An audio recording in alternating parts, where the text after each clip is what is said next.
You are watching the SEC Network Game of the Week. Today from Bryant-Denny Stadium in Tuscaloosa, Alabama, the Crimson Tide play host to the Catamounts of Western Carolina. The latest BCS standings are out, and Alabama right now is at number 4, still with an outside chance of making it to another national championship game. And with that, we say hello and welcome Mike Morgan alongside former SEC great and NFL wideout Chris Doering. Tuscaloosa, there has been a buzz in this town after what happened last week, a heartbreaking loss to Texas A&M. Chris Doering, I think the question everybody wants to know, what is the psyche of this team right now? Well, I think obviously they're disappointed in that loss, but also strangely refocused. This was a team that got away from their principles of focusing on the details, got a little bit overwhelmed by the fact they were number 1 in the country, 9-0. Nick Saban told us, we got to get back to doing the little things correctly, and they're going to focus on those details today against Western Carolina. Alabama running out onto the field here at Bryant-Denny Stadium. Another good crowd expected. And when you talk about this Alabama offense, Chris, the passing game has been very solid this year behind A.J. McCarron, but clearly they do most of their damage with that 1-2 punch on the ground. Yeah, Alabama under Nick Saban is going to always be about running the football. They love the power game, and they're doing it this year, much like other SEC teams are doing it with 2 backs. Right there, the freshman T.J. Yeldon, a little bit more of the wiggle guy on the outside. Then you have Eddie Lacy as a guy that more between the tackles, a powerful runner. Both of these guys are extremely good physical runners. Look for them to have big days today against Western Carolina. Well, the lasting memory from the loss to Texas A&M, of course, was the A.J. McCarron interception in the end zone. Typically, a quarterback is going to shoulder the blame for that, but a closer look tells us there was a lot more to that play. Yeah, being able to successfully throw the football is about route distribution and field spacing. Here on second down of that final series, they're high-lowing the middle of the field. Kenny Bell's supposed to run a shallow cross. Tight end Michael Williams is running the basic cross. But as you see Kenny Bell get pushed too far to the middle of the field, you have 3 receivers ultimately bunched up in the same portion of the end zone, and A.J. McCarron unable to throw the football. Coming back on 4th down, Doug Nussmeier gets exactly what he wants. Man coverage on Bell here. He's going to motion over to the stack formation. His motion gets too wide because Christian Jones is supposed to run a hitch to get a rub on his guy. Cooper's supposed to run the corner, and then you have Bell in the flat.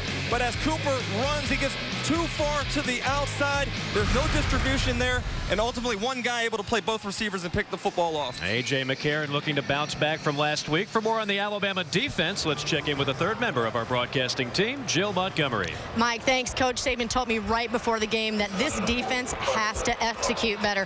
One of those leaders on defense, linebacker Nico Johnson, echoed that sentiment yesterday, but he told me specifically they have got to get off the field on 3rd downs. He said they've got to be better in the pass rush, they've got to cover better, and they've got to have better overall technique. He said he's looking very forward to seeing how this team responds today, and you can be certain he's not the only one. All right, Jill, thank you so much. That Alabama defense has been humbled a bit the last 2 weeks. Today's weather, 56 degrees and climbing, slight breeze in the air. Sunny day here in Alabama. Should be a beautiful day for football in November. The Crimson Tide taking on an FCS opponent, Western Carolina, from the Southern Conference. But again, the story right now is Alabama getting back to playing Nick Saban football. Nick Saban now in his 6th year with the Crimson Tide, a couple of national titles, 59 wins and 13 losses. He was very intense in our meetings. He was very intense in the coaching show this week that he wants to get back to the fundamentals, get back to playing Alabama football. And then there's Western Carolina, the Catamounts. Let's face it, they're going to be a heavy underdog in this one. They come in, they're excited, led by head coach Mark Spear in his 1st year with the program after spending many years as an assistant at Appalachian State, one of the premier programs at the FCS level. And he's looking forward to seeing what his team can do against one of the very best in all of college football. Alabama will get the football first. And we are underway here in Tuscaloosa. A squib kick to start things off. Fair caught at the 34-yard line. And that's where things will get started. 1st and 10 for that Alabama offense led by that man, A.J. McCarron. Hadn't thrown a pick all year long, through 2 last week against Texas A&M, but all in all, he's had an all-SEC type season.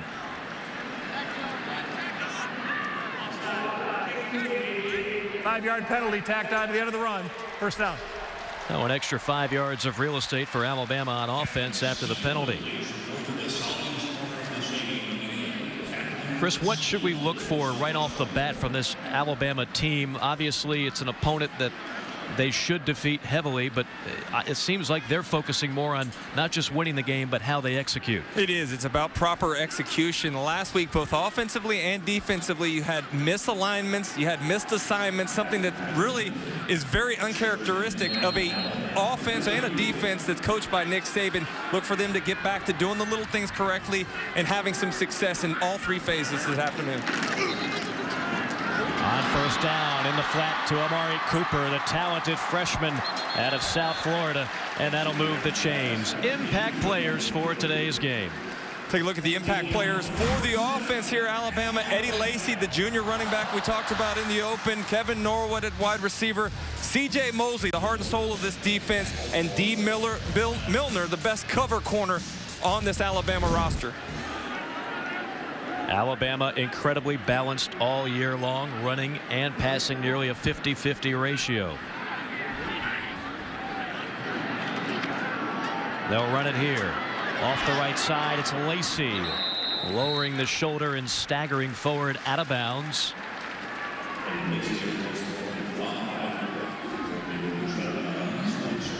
Give him 6 yards. It'll set up a 2nd down and 4.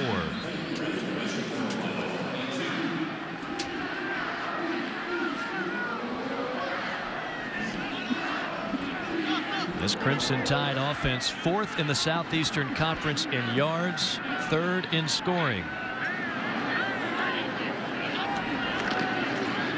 Back to the ground game. And it's more of number 42, Eddie Lacy. Tripped up by Rock Williams, but not before a 1st down. Take a look here. It's actually Cortland Carson that made the stop. Does a good job of stepping up in the hole and just getting enough of Eddie Lacy's shoestrings there to bring him down, but not before able to pick up the 1st down. That could have been a much bigger gain for Alabama there had Cortland Carson not made that tackle.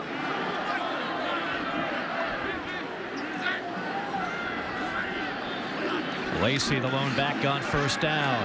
McCarron, wide open target at the 25. And they'll mark him out of bounds. Amari Cooper out of bounds at about the 1-yard line, a 36-yard hookup. This is a play that Alabama runs an awful lot. Didn't hit it very well last week, but this time Amari Cooper wide open on the over route there. The play action passing game is where the big plays come from in the passing game for Alabama because of the success they have running the football. Defenses have to get an extra safety down in the box. That time Cooper wide open for a big gain. And they might take another look at this one. Previous ruling of the player out of bounds at the 1 is under further review. Yeah, Mike, I wasn't so sure that he didn't get in prior to stepping out of bounds. It looked like Amari Cooper, as you see him catch the ball here on the over route, does a good job of trying to extend the ball inside the pylon before stepping out of bounds. See if we can get a closer look at that foot on the sideline. How wide open is Cooper there on that over route? You can see the right foot hits out of bounds, but where is the ball before that point?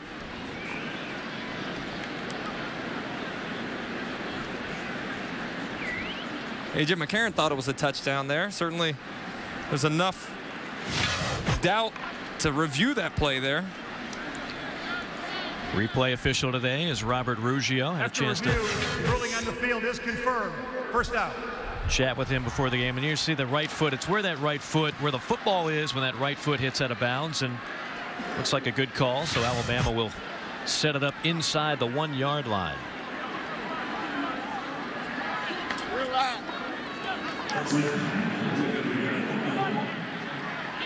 In the red zone this year, Alabama 42 drives and 30 touchdowns. Our Verizon Wireless red zone numbers brought to you by Verizon Wireless. Fumble, and McCarron pounces on it. He was looking to hand it off to Lacy, but looked like the signals might have been crossed. That's not the first time we've seen them struggle down in this area, as McCarron looks like he just lost the handle on it prior to putting the ball in Lacey's stomach there. But you remember back to that LSU game, a crucial turnover down around the goal line when TJ Yeldon put the ball in the ground. So something that this offensive staff certainly has focused on doing better. That's red zone efficiency. Backs him up to the 7 now on 2nd and goal.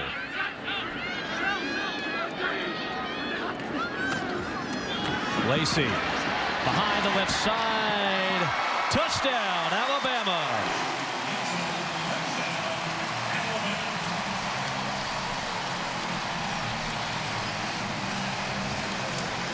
Tenth rushing touchdown of the year, the 23rd rushing touchdown of his career. Take a look at the front side zone play there as that offensive line gets an incredible push. Lacey able to get the ball across the goal line before the knee touches down. I expect to see a lot of that domination on the front line today by Alabama. Jeremy Shelley, who has been perfect on field goals and extra points, and that remains intact. Alabama gets the opening kickoff and marches down the field. 7-0 our score. Eddie Lacy finds the end zone first.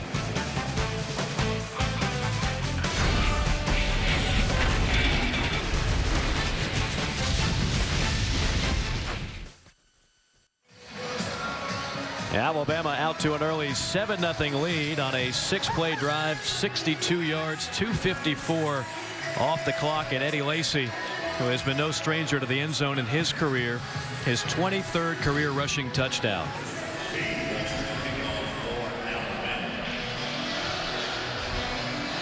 Now we'll get our first look at the Western Carolina offense.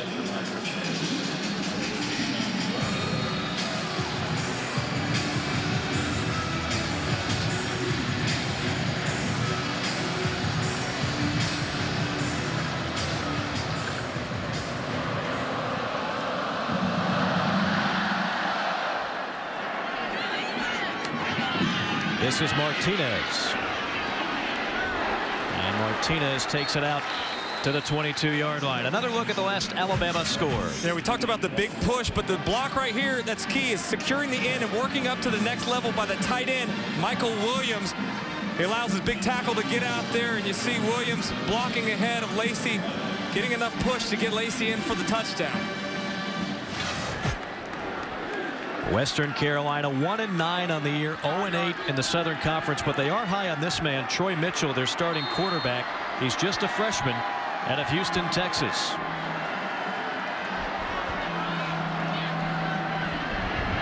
Hand off on first down, and Johnson goes nowhere. Alabama firing through the holes and getting in the backfield. Clinton Dix, one of the first men to meet him. A lot of what you'll see today is similar to the runs from last week in Texas A&M. They run a lot of similar spread type principles, and one of the things that Alabama wanted to do today was to get some penetration, get some push in there and disrupt the backfield. Today's 1st and 10 line brought to you by your local Toyota dealers. Pass in the flat to Johnson on 2nd down. Not much running room. Gets back to around the original line of scrimmage. Clinton Dix escorts him out of bounds.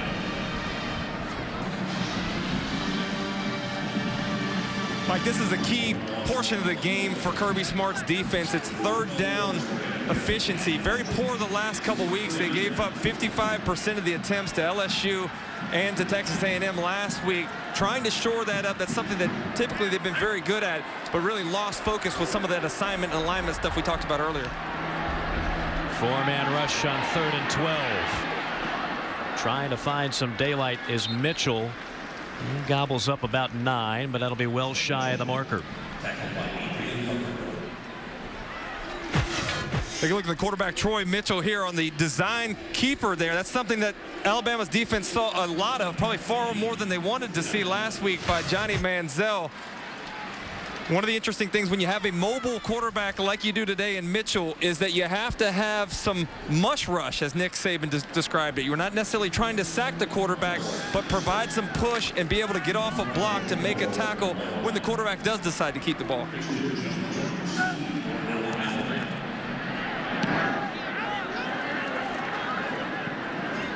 Jones picks it up on a hop.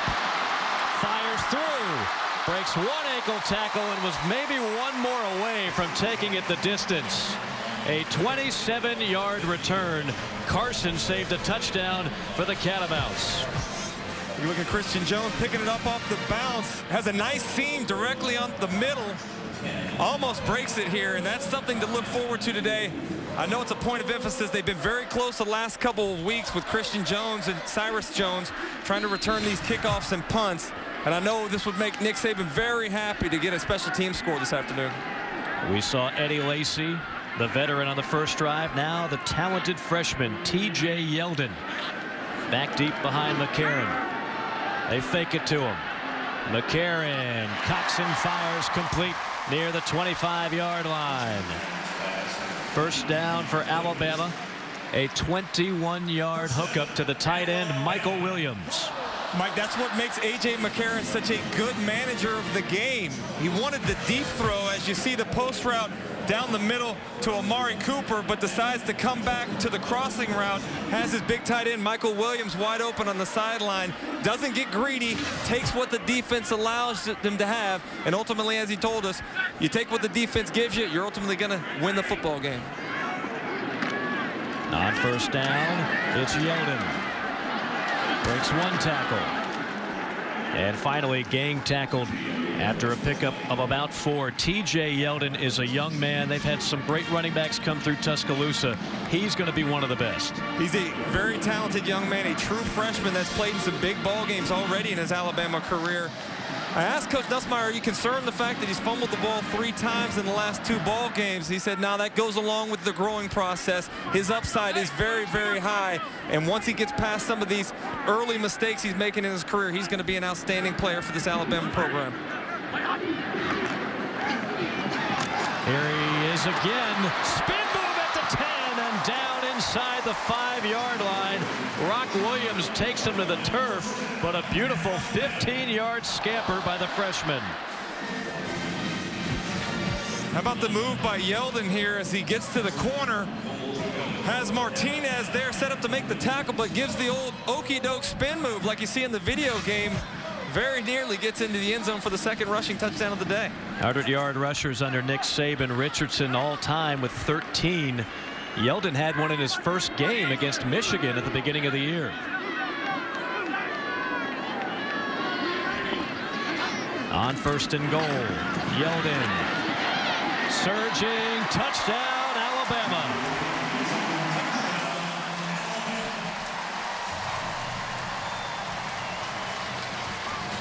10th touchdown of the year for the talented freshman out of Daphne, Alabama.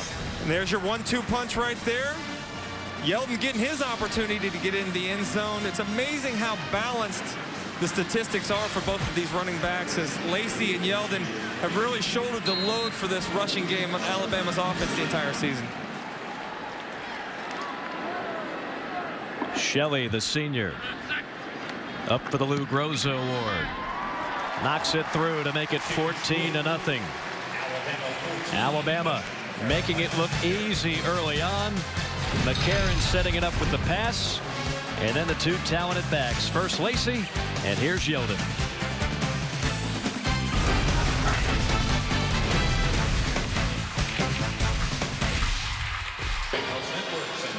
Well, if there's any question whether or not Alabama would come out flat for this one, the answer would be a resounding no. 14-0 after a 4-play drive, 44 yards, a minute 56 off the clock. This time it's T.J. Yeldon, the freshman, getting into the end zone, and so far so good for the Crimson Tide. I never thought I'd say that Alabama's offense looks like Oregon, but 2 quick drives here to get them up 14-0. Much different than what we normally expect from this Crimson Tide offense. Yeah, not nearly as swanky uniforms, but there's nothing wrong with old school Alabama. Synonymous with excellence, and those uniforms not hard to identify with. Martinez and Warren back to receive the kickoff from Foster.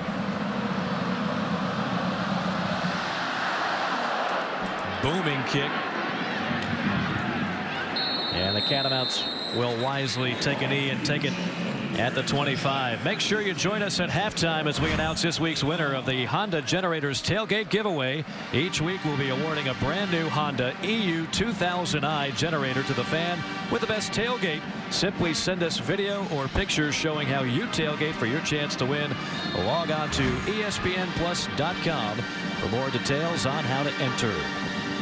With Chris Doring, I'm Mike Morgan. Joe Montgomery patrolling the sidelines for us today. Alabama now ranked number 4 and still hoping for a little bit of help nationally to get back to the national championship game.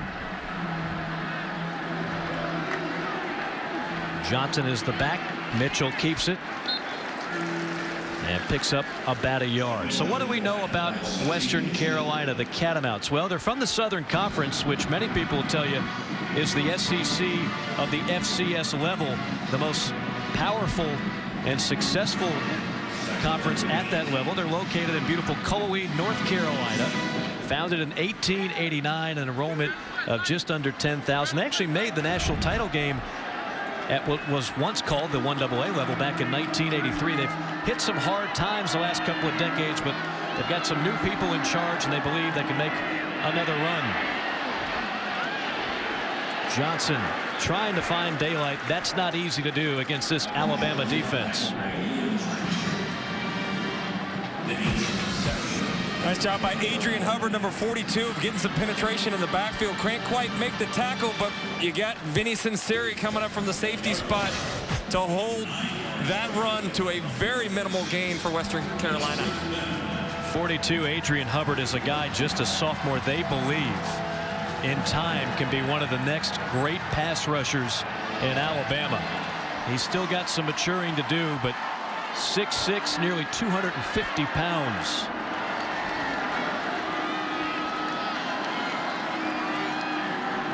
Third and 9. Swing pass. No chance for Michael Johnson.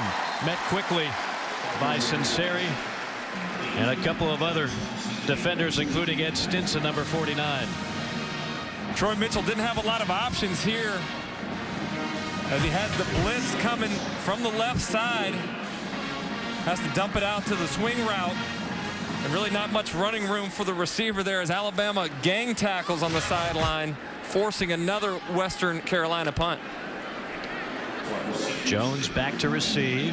And as you mentioned, Chris, they've been flirting with the deep return, long return. They just haven't quite gotten there yet. Perhaps today is the day.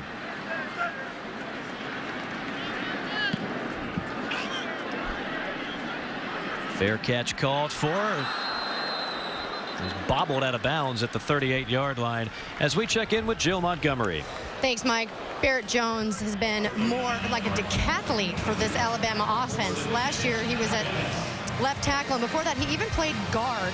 And his teammate Chance Warmack told me yesterday he's blown away by Barrett's ability, and asked him what his favorite position is. Barrett replied he doesn't have one anymore, and he's just going to go play wherever Coach Saban needs him. It's really amazing what he has done. He has been a starting center, tackle, and guard, and he's been good at all three, the Outland Trophy winner from a year ago.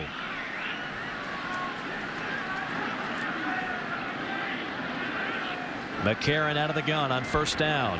Sets in the pocket, fires over the middle, complete. Down to the 28-yard line is Kenny Bell. 34 yards.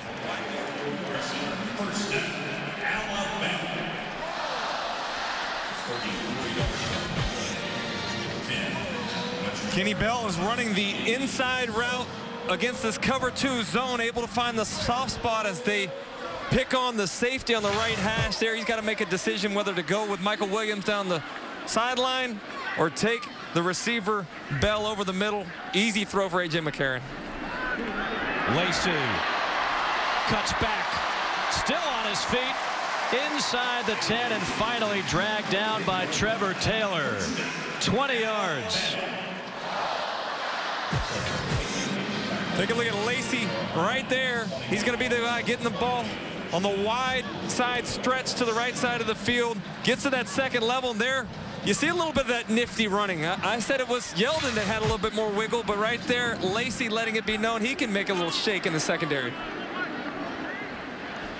Lacey already with one score, flirting with another.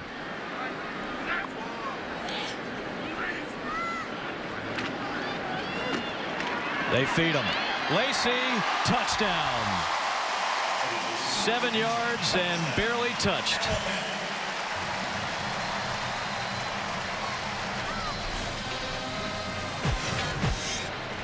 Another straight ahead run play for Eddie Lacy. And again, that offensive line of Alabama able to get a push that you and I could probably run behind right there. I know this much. Lacey and Yonan have got to be saying, wow, we haven't seen holes like this in a while. A little harder to come by against LSU and Texas A&M. Shelley splits the uprights. Alabama 21-0. A heavy dose of number 42.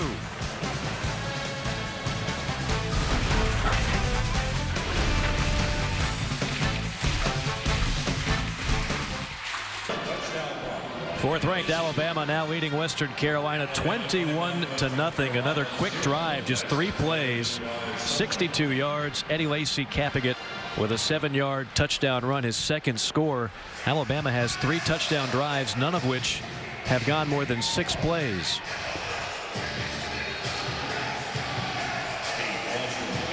If you're Western Carolina, you want to know what the other side of the 50 looks like. Maybe a good return here. How about the other side of the first down marker? Martinez and Warren back to receive. Warren bobbles and takes a knee. Well, last week it was a draining game here in Tuscaloosa. #1 Alabama facing 15th-ranked Texas A&M. Johnny Manziel put on another show, shocking the Tide early. He was on a roll, running and passing. Alabama was trailing at 20-0. Watch this play by Manziel. Juggles it, collects, and fires the touchdown pass to Ryan Swope. But then Alabama would make a run. Down 29-17. McCarron hitting Amari Cooper down the sideline for 54 yards. And we got ourselves a ball game. It came down to this final play on 4th and goal. McCarron trying the pass to the right side, and DeShaver Everett of Texas A&M picks it off to seal the upset. One of the games of the year in college football. Mitchell running for his life. And give him credit, picks up positive yardage. An 8-yard scamper. So with the loss, this is how the BCS now looks. Again, you got the 3 undefeateds. And SEC fans, don't get your hopes up if they stay undefeated. Somebody's got to lose here. You need a couple of those teams to get in the national championship game. K-State still has Baylor, then Texas. Oregon's got Stanford. Notre Dame eventually will play Southern Cal. Southern Cal could be the key to an SEC team getting in that big game, because they play Notre Dame and potentially a rematch with Oregon in the Pac-12 championship game. Meanwhile, for Alabama, they want to make it back to Atlanta for the SEC championship game. They've got the inside track, Chris. Yeah, they got the game next week against Auburn. Obviously, they control their own destiny, but Texas A&M hoping that some things happen as well. Bama would have to lose to Auburn and LSU, and then Ole Miss would have to beat LSU there as well. So I think Auburn obviously is going to be the key game next week for Alabama. I don't imagine that they're going to lose that football game to the Tigers, but weirder things have happened. Auburn yet to win a game in the Southeastern Conference. What has happened on the Plains this year? Catamounts 0 of 2 on 3rd down. It's Ramsey, and it looks like he's got it. Took a pop in the process. Ramsey looks like he's got a hole up the middle right at first, but then you see the big linebacker C.J. Mosley come in there and fill that hole rather quickly, but not before Ramsey's able to pick up the first down of the afternoon for Western Carolina. Kirby Smart told us that man, C.J. Mosley, easily our best defensive player. He's been playing 80% of the snaps, though. They've been trying to get him a breather from time to time. Ramsey stonewalled right near the line of scrimmage. Duvall, one of the first men to meet him. Tough sledding up front for that offensive line of Western Carolina. We talk about how physical this Alabama defense is. They recruit to go against offensive lines like the SEC. Nothing like what they're seeing today against the Southern Conference's Western Carolina offensive line. So I don't know if we'll see much push up front. They're going to have to get the ball to the outside and try to use a little bit of the speed that guys like Troy Mitchell and Darius Ramsey have.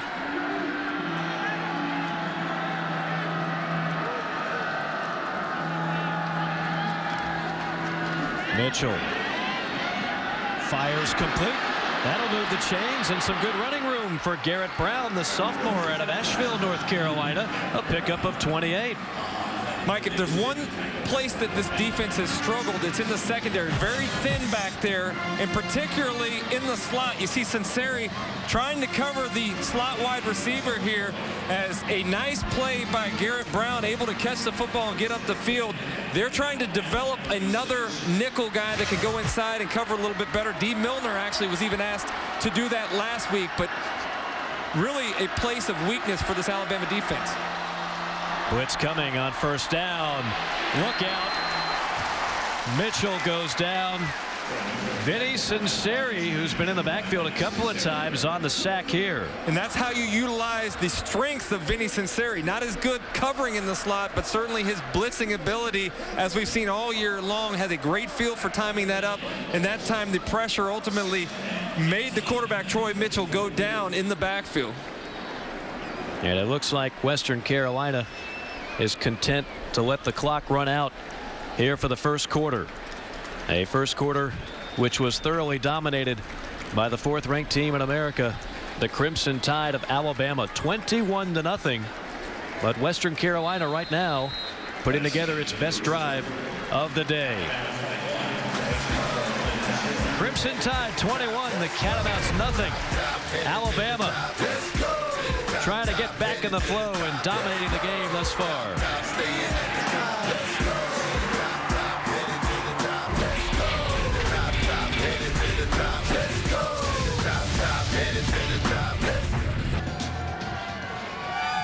Thanks, Dari. Obviously, it's not been the year that Arkansas had imagined. Tyler Wilson has been picking it up of late. Alabama certainly picking it up early in the first quarter of this game. 3 scoring drives in the blink of an eye. Alabama leading at 21-0. Western Carolina with its best drive of the day. This will be the 7th play.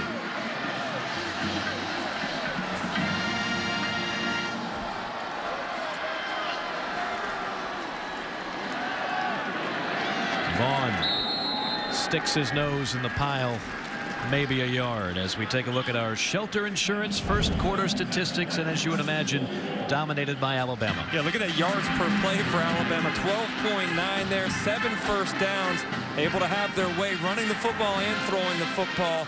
I imagine we'll see much of the same throughout the afternoon as we work our way into the second string, and ultimately some of the third and fourth string guys having an opportunity today.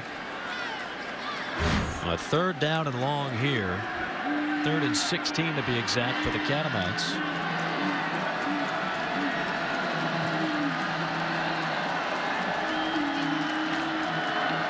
Bama rushing 4. And Mitchell tucks it and runs about a yard. Jesse Williams on the nose on the stop from Australia. One of just 4 Aussies that are not a punter playing Division I football. How about Jesse Williams, too? A lot of people got excited about him in the offseason as he was a YouTube sensation, benching 600 pounds there. He's an absolute beast, a guy that really has filled that role that's necessary in this 3-4 defense. Obviously, Alabama very multiple these days with a lot of 4-down fronts, but he's a prototypical nose guard in a 3-4 set for Alabama. Yeah, at 6'4", 320, he can plug some holes.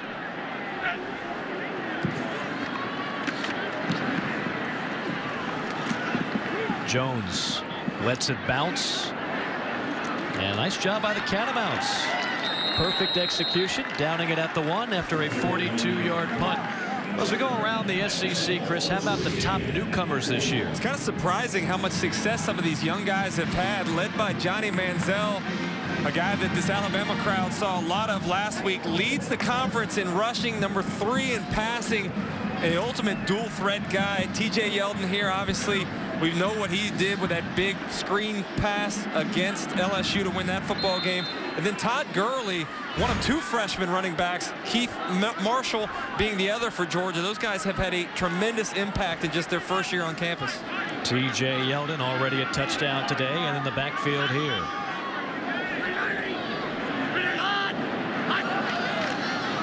McCarron on the hard count. Hands off to Yeldon for a pickup of about 4. I like the fact that McCarron went with the hard count there. You have a big gain to loss ratio. If they jump off sides, you get 5 yards. If you jump off sides, you only lose about a half a yard. Right. So nice job by the quarterback in using that hard count. Almost gets Western Carolina off sides. They're able to get back before the snap. But I like the way that junior quarterback using some of the little things to try to draw the opposition off sides. On second down, they run it wide. Yeldon. Tap dances for a while before Eric Banford brings him to the turf after a 4-yard pickup. Yeldon has been a guy that from the get-go, as you mentioned, Michigan, he had a touchdown in his first game as a collegiate player. Really has not slowed down the entire year. It's amazing how much trust Nick Saban has for some of these young players, specifically T.J. Yeldon, the fact that he's willing to put the ball in his hands in crucial situations, and for the most part, he's certainly delivered. Had the big touchdown to defeat LSU just a couple of weeks ago. Alabama looking at a 3rd and 2. Again, it's Yeldon, gaping hole behind the right side of that line, and Yeldon knows what to do with it. 15 yards and a first down. Take a look away as the right side of the offensive line just pushes that front 4 of Western Carolina back into the secondary about 10 yards, blowing them off the line and creating a nice alleyway for Yeldon to get up the field and pick up another first down.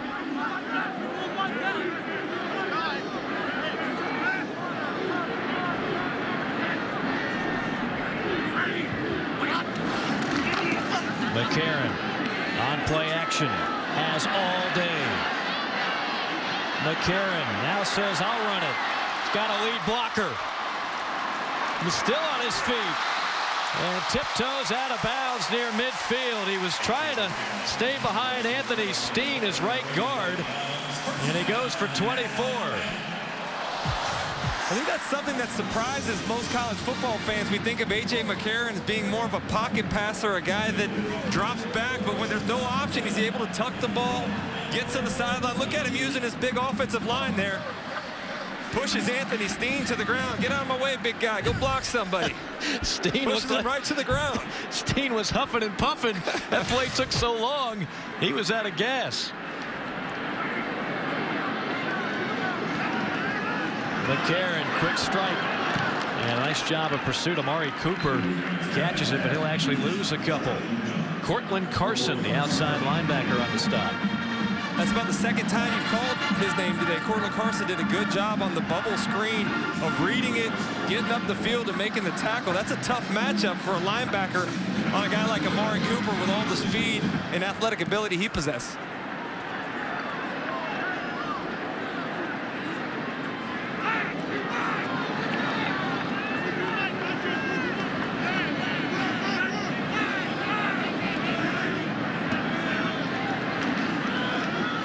Yeldon.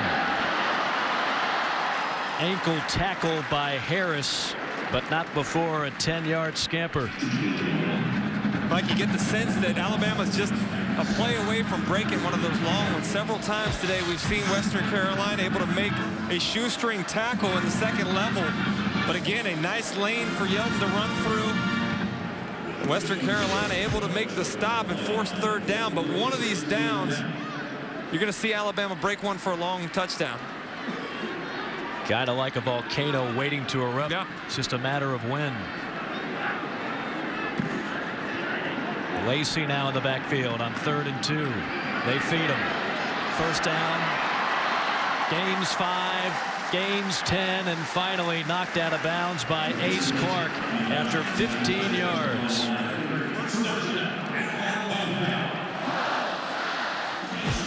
I How about if you're Western Carolina's defense, you got a heavy dose of Yeldon now, the big fella. Eddie Lacy getting on the outside. Very difficult to stop as they keep these guys fresh, rolling them in there against this fatigued and undermanned Western Carolina defense.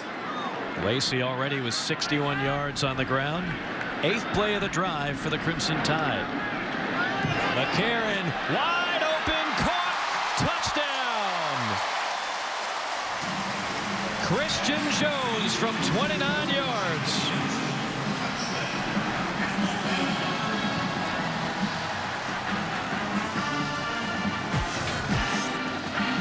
Nice job by McCarron coming back to the backside as the freshman Sertonius Harris gets lost. And Christian Jones able to make an easy catch in the end zone for the 4th touchdown of the afternoon for Alabama. Shelley back on. Out of the hold of the quarterback, A.J. McCarron.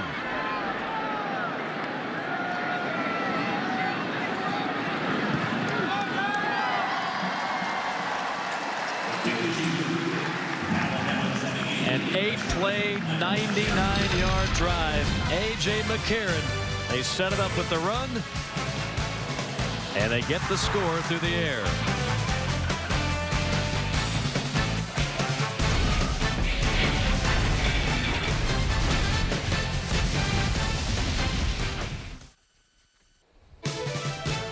Today's SEC Network game is brought to you by Tostitos. Tostitos knows how to party.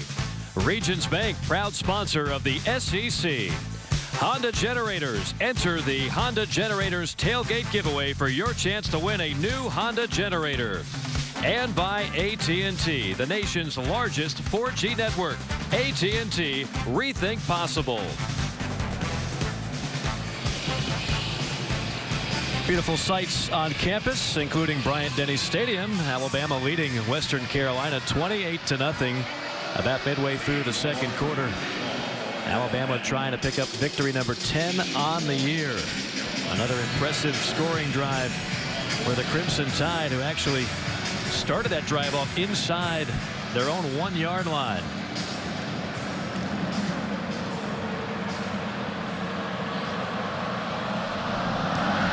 Foster bangs it. Returnable for Warren. Bounces outside.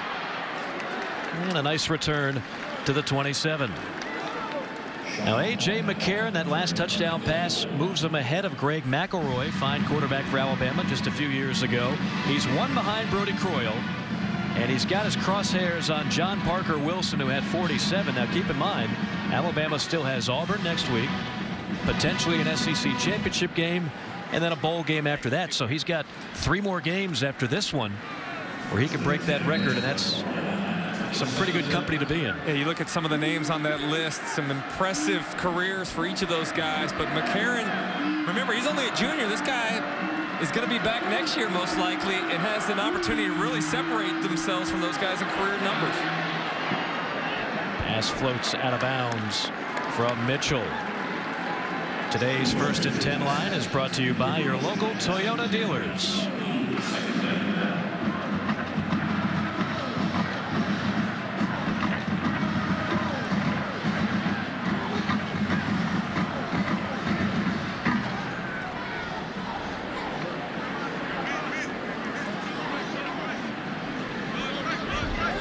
Today's 1st and 10 line brought to you by your local Toyota dealers. 2nd down and 10 for the Catamounts.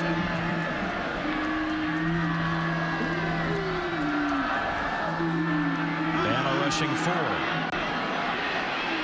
Mitchell. Boy, you're going to see a lot of that.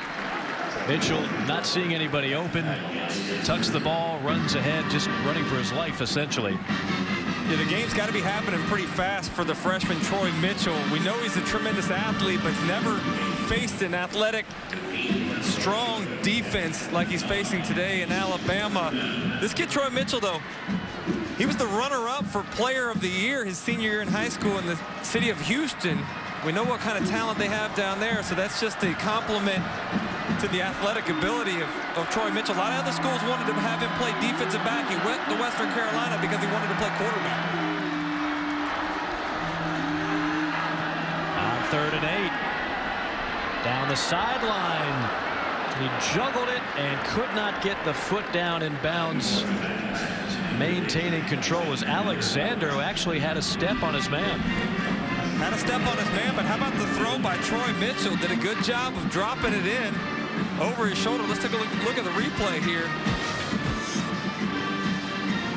The receiver, Alexander, didn't leave a lot of room, but nice job of sticking the hand out there. Didn't quite make it stick the first time, and the bobble is what ultimately cost them the reception. He was working one-on-one with the All-American D. Milner on that play. One thing Kirby Smart told us this week, said we have to do a better job of covering people. Jones signals for the fair catch at the 28. Alabama back on offense, ready to go to work when we return.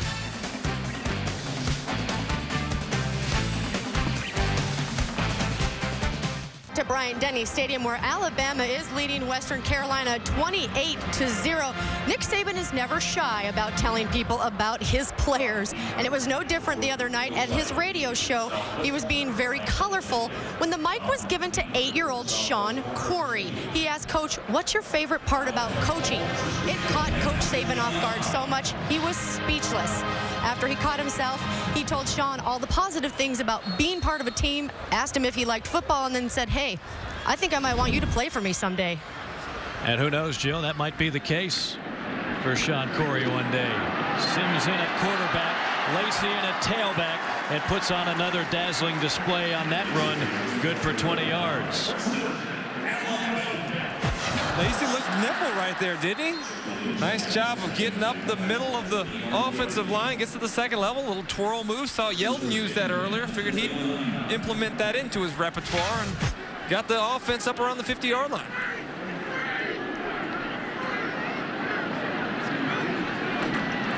Sims, the sophomore quarterback, keeps it here. Speaking of nifty running,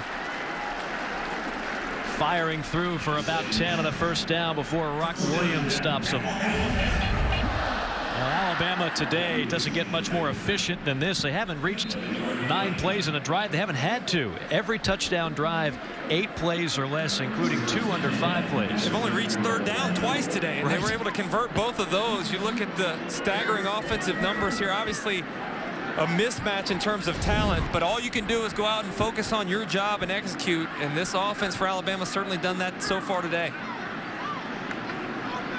Handoff.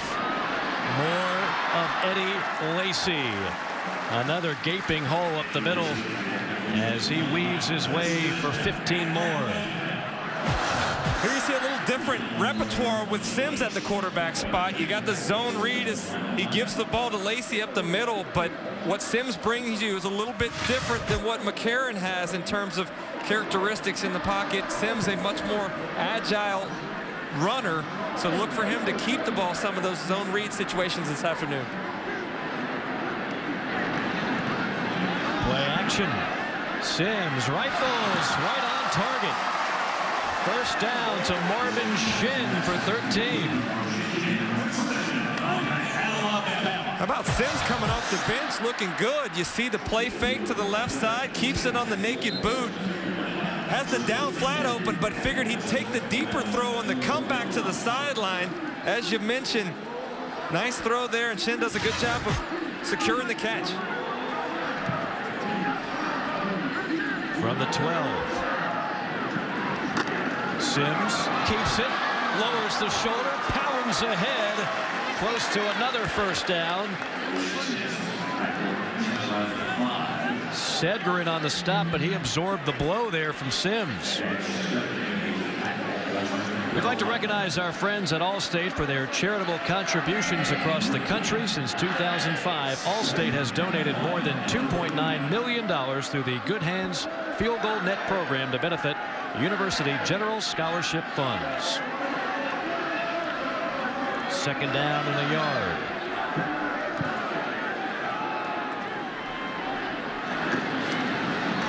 Lacey, not this time. He's powering ahead. Nice pursuit by the right side of that defensive line, including Bevins Robbs and Eric Banford. A little resiliency there from The Western Carolina defense did a good job of penetrating up the middle of that offensive line for Alabama and able to stop Lacey short of the first down marker here. Only the third down they've had this afternoon.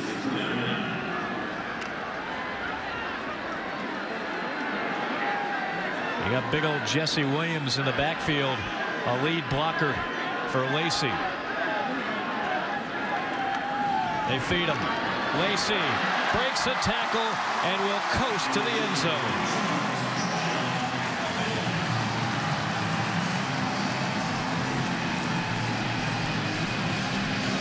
Third touchdown for the junior Eddie Lacey as he's flirting with his 5th career 100-yard game. Mike, I never had the opportunity to run the football from the backfield in college, but doesn't get much easier than this for Lacey as he breaks the initial tackle, and once he gets to the outside, nobody there. You talked about big Jesse Williams. He sealed off the edge, and it was wide open for Lacey into the end zone. Shelley remains perfect on the season. Eddie Lacey having perhaps a career day in the first half. 35-0 our score.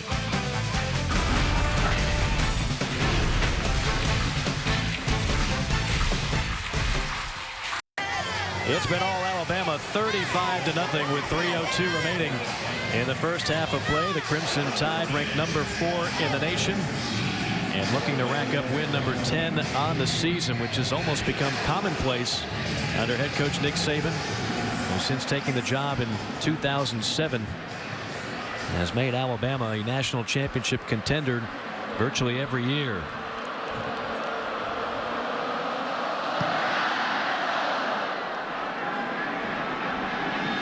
Short kick to Warren. And Warren is lassoed down at the 14-yard line. Ranzel Watkins on the tackle. Basketball fans, don't miss one of the premier preseason college basketball tournaments. Come see the 7th annual Old Spice Classic Thanksgiving weekend featuring Vanderbilt, West Virginia, Gonzaga, Clemson, and more at the Wide World of Sports Complex in sunny Orlando, Florida. For more information, visit oldspiceclassic.com today. Great time of year if you love college football and college basketball. We got them both going on for you. Yeah, got some tournament action all week long in the NCAA basketball, and then some season-ending football here down the stretch with some exciting games the next couple weeks. Alabama's program in basketball looking awfully good under the direction of Anthony Grant. Mitchell keeps it on first down and gobbles up 5.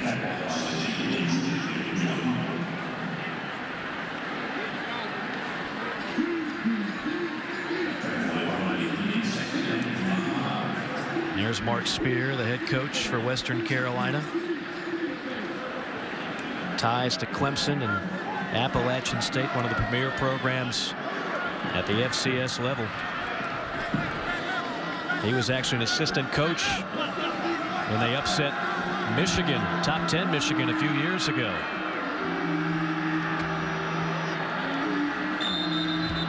And a penalty flag, one of the rare ones in this first half.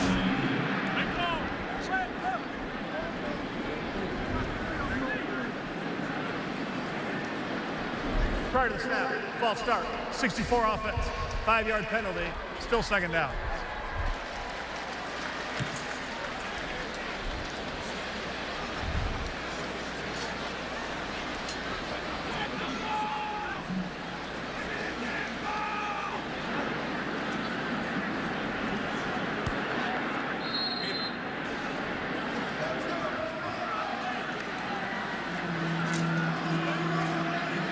So 2nd down and 10 for the Catamounts.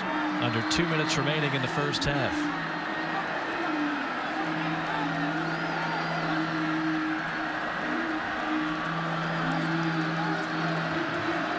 Bama showing blitz. They bring it. And a solid run by Michael Johnson, who powers ahead for 6.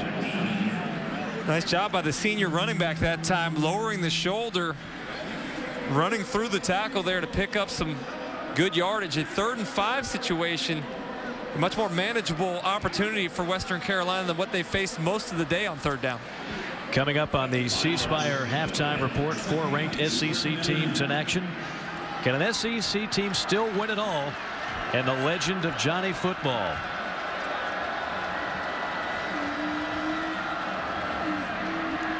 Third down. Mitchell just throws it away.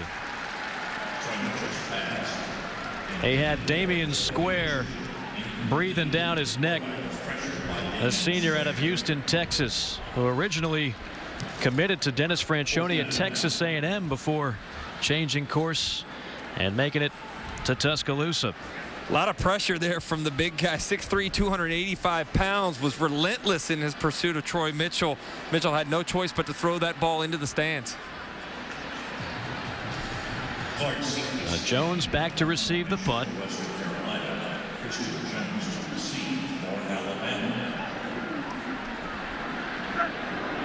Seacrest, heavy rush, and he gets pummeled. Penalty flag on the play. Jones has it slip out of his hands. Free football and recovered by the Catamounts.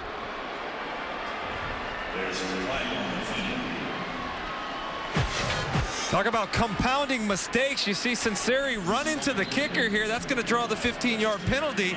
But then on the other end of the field, Christian Jones lets the ball go over his head, then tries to field it before dropping it. Jones very fortunate to be able to. Actually, Jones didn't get the football back.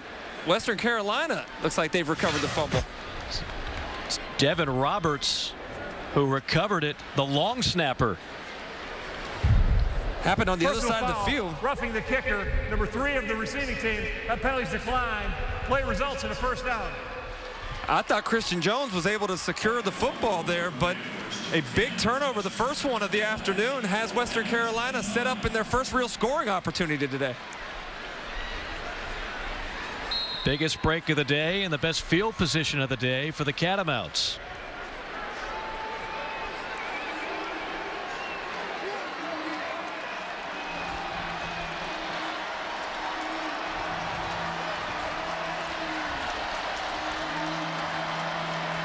Interesting alignment here for the Catamounts. Looks like a little Steve Spurrier formation.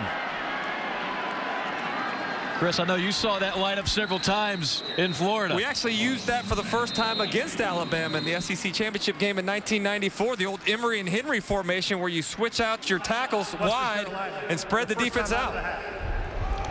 Timeout on the field, 30 seconds remaining, first half. Alabama on top, Western Carolina threatening here in Tuscaloosa.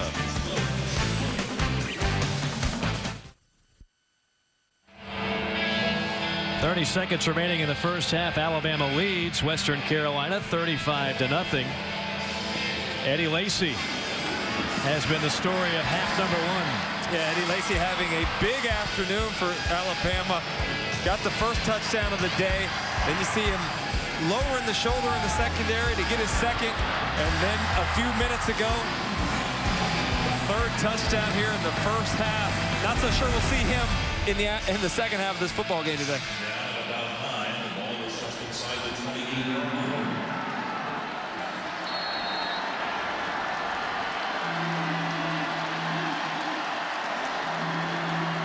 On 2nd and 9, little razzle-dazzle.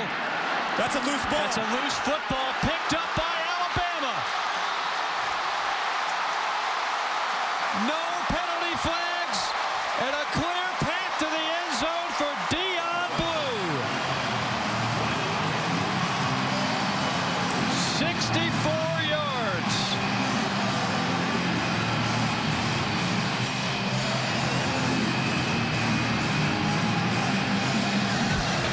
Mike, the first scoring opportunity of the day for Western Carolina turns into a touchdown as they try to throw it back to the backup quarterback, Eddie Sullivan. That is a lateral, and alertly, Dion Blue picks the ball up, and a convoy of Alabama defenders lead him into the end zone.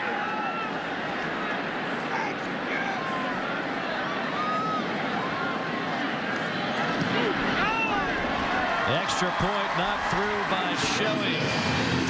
And what was easily the best scoring opportunity of the day for Western Carolina turns into 7 points the other way for Alabama. The play was actually made by Adrian Hubbard, who did a good job of staying at home to cover Eddie Sullivan. The throw back to him was in fact a lateral, and as we talked about earlier, it's Dion Blue who alertly identifies that ball as being live, scoops it, and scores. Dion Blue has actually been battling a shoulder injury, the junior hometown product. Both their starting corners, both Blue and Milner, have been battling shoulder injuries, but shoulder looked pretty good on that run. Well, we talked about how thin that secondary was anyway. Milner and Blue, as you mentioned, with the shoulder injuries. Fulton got dinged up last week, so very thin out there as it is, but those guys have both already made some big plays today for Alabama's defense.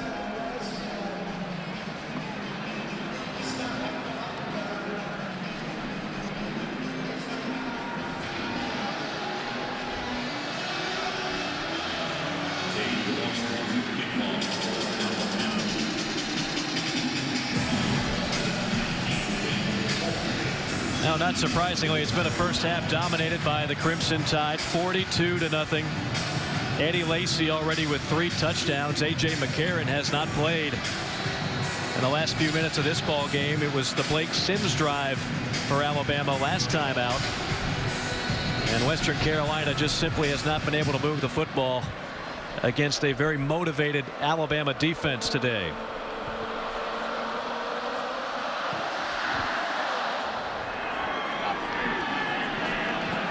McCoy buried at the 10.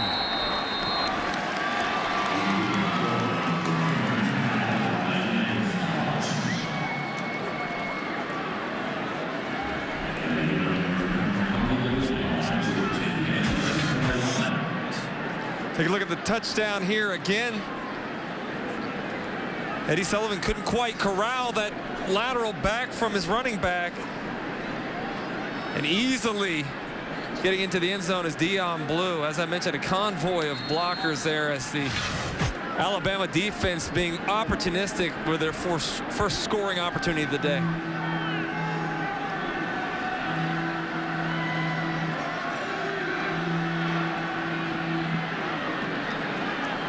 Should be the final play of the half. Michael Vaughn picks up 3. But half number 1 dominated by the men in crimson. 42-0. The Crimson Tide on top of the Catamounts at the end of half number 1.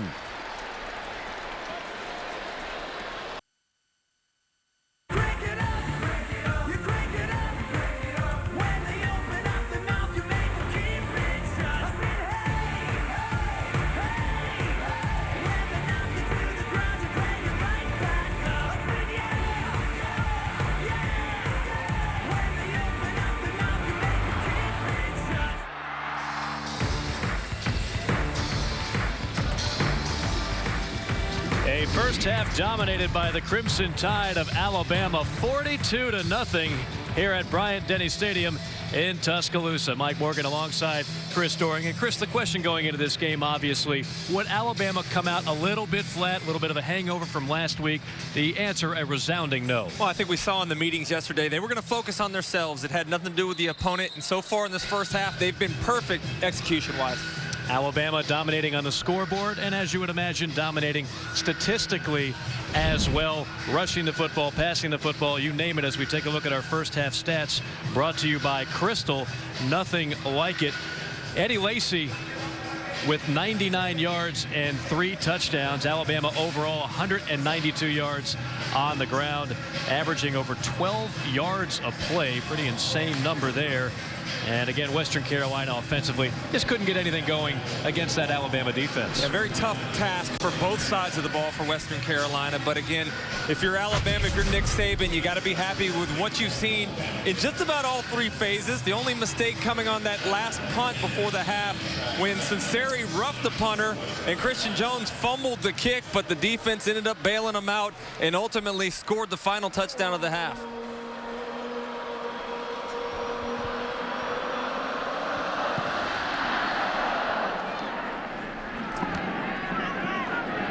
Returnable for the Catamounts. Warren.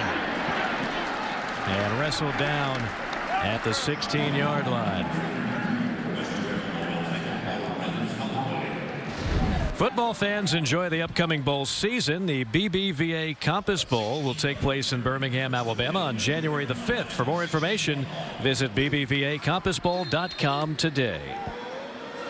So another look at the Catamounts offense, which has struggled mightily today. Troy Mitchell, the freshman quarterback who you see there, has done a lot of running but not a whole lot of throwing. In addition to the talent differential, they're missing 2 of their top receivers, 1 to injury and 1 to suspension. Ramsey will be the lone back on first down and a penalty flag. Didn't see many of them in the first half. There, excuse me, didn't mean to step on you here. Delay of game, offense, 5-yard penalty, still first down. Can't get your right personnel in the first play of the second half. That's never a good sign for a team going into the second half already down 42-0. If you're Mark Spear and company, you just have to wipe the memory of the first 30 minutes of this game out. Try to get something positive that you can build on or at least take away from this trip to Tuscaloosa. They actually bust here about 6 hours.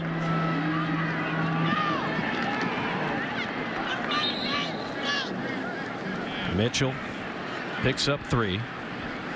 I think Coach Spear obviously knew they were in for a tough task. When we spoke to him this week, he mentioned kind of like what Nick Saban said. It's not really about who we're playing. We're just trying to go out and execute, trying to get better, trying to do the things that we can do to control the outcome and how we play. But so far today, they've been overmatched, overpowered, and outclassed by this Alabama team.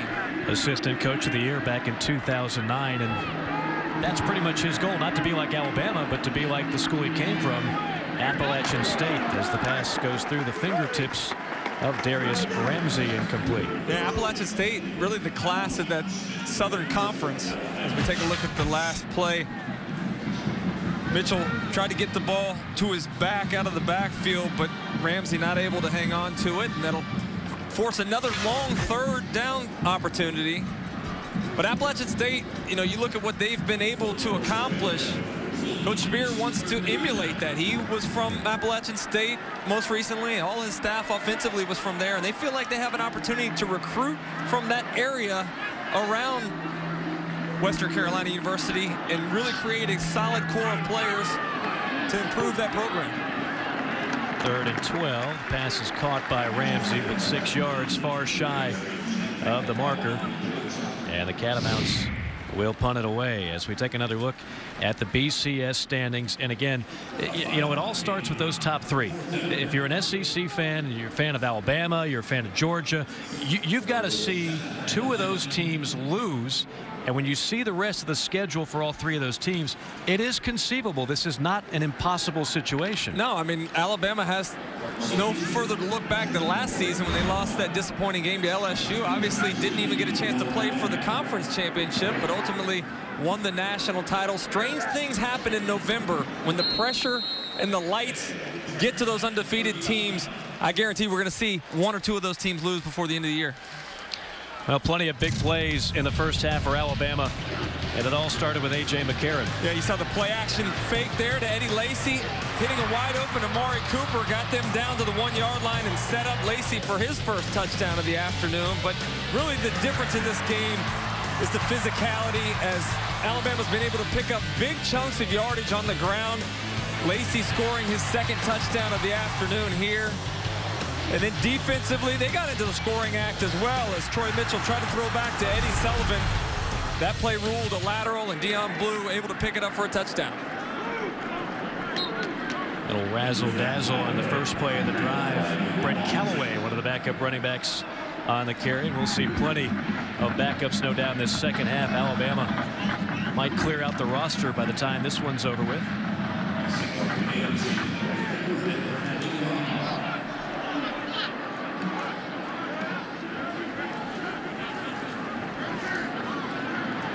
Sims still in the game at quarterback. Fires it. Incomplete. No whistle. I didn't hear a whistle, but I do think that ball was forward. And they do call it an incomplete pass. As we send it back down to the field and check in with Joe Montgomery. Well, Mike, you just mentioned Alabama clearing out their roster, and that's probably exactly what they're going to do. Alabama's going to put in their twos, or their backups, as they call them. They don't get a lot of game experience in practice, so Coach Saban wants to make sure that his backups get that game experience, and also they do not want to take any risks of injuring their starters with this kind of a lead. No, and you can certainly not blame Nick Saban for that. They've had plenty of injuries already on offense as Sims dances out of the pocket, lunges toward the marker. It'll be close, and I think they gave him a good spot. He was being chased down by Trevor Taylor, the free safety. Sims has been impressive so far in what we've seen this afternoon. As you check him survey the field, nothing really there for him, and able to scramble and pick up the first down. But early on, he came right off the bench, had some nice throws, including a long completion on a comeback down the sideline to Shin, the tight end. Really like the way this backup quarterback is managing this Alabama offense.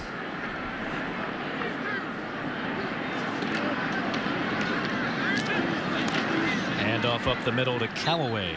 I mentioned some of the injuries this offense has had. The last time we were here, Bama was playing Western Kentucky. In that game, Jalston Fowler, the fullback, went down for the year.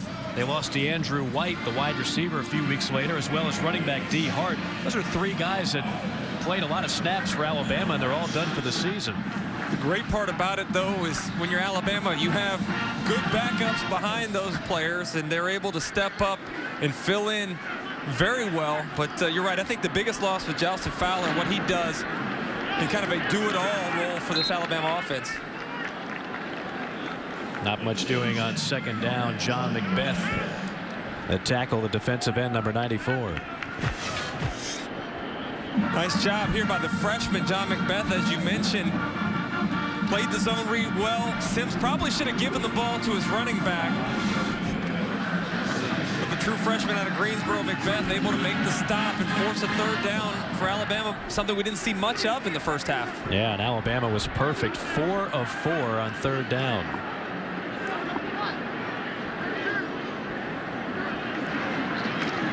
Blitz.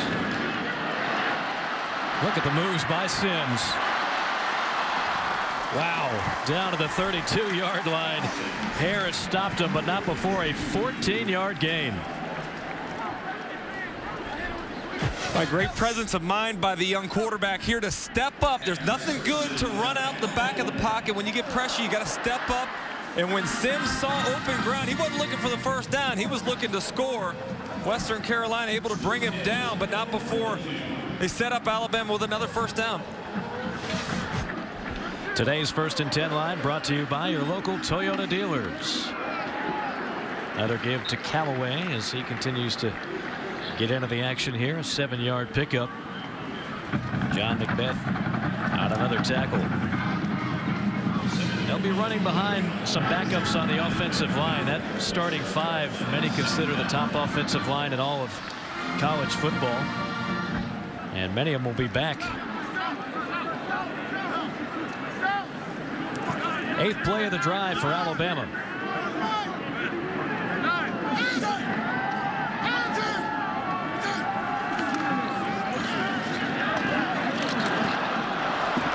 Ben Howell ripped down from behind.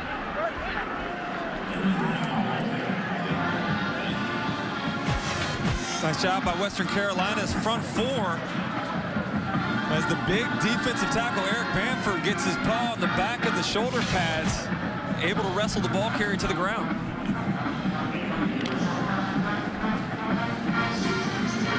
Don't think just because they got the backups in that Nick Saban's not expecting a lot here. Very demanding of everybody on this roster, expects them to play the way they're coached. Another third down. This is 3rd and 6. Sims still on his feet and finally knocked out of bounds at the 5-yard line by Martinez. Boy, he will snap some ankles in two with those moves. Sims, again, this is a called pass, but nothing there. Steps up the middle again, is very elusive. Picks up a couple of nice blocks on the edge to allow him to get some extra yardage.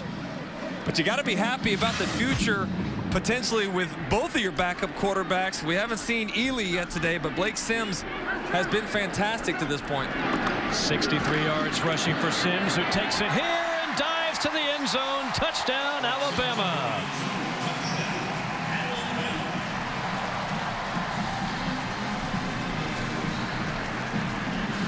Made it look easy on that drive. Yeah, that was pretty much bang, bang, bang right down the field. The key, a couple of those third down scrambles. This time, the zone read, and Sims decides to keep the ball for himself. Puts up the first touchdown of the second half for Alabama. Shelley came in a perfect 46 for 46 on extra points. Trying to make it 53 out of 53 on the year. Offside, defense, 96. Penalties decline.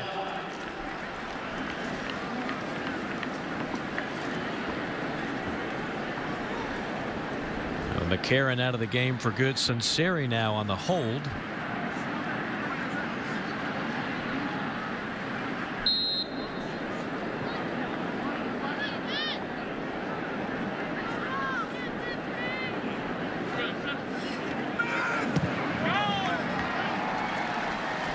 And Shelley remains perfect.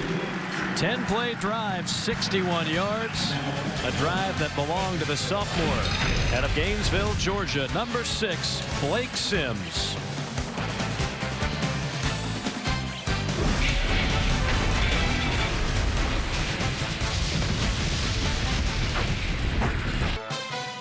Today's SEC Network game is brought to you by the all-new redesigned 2013 Chevrolet Malibu.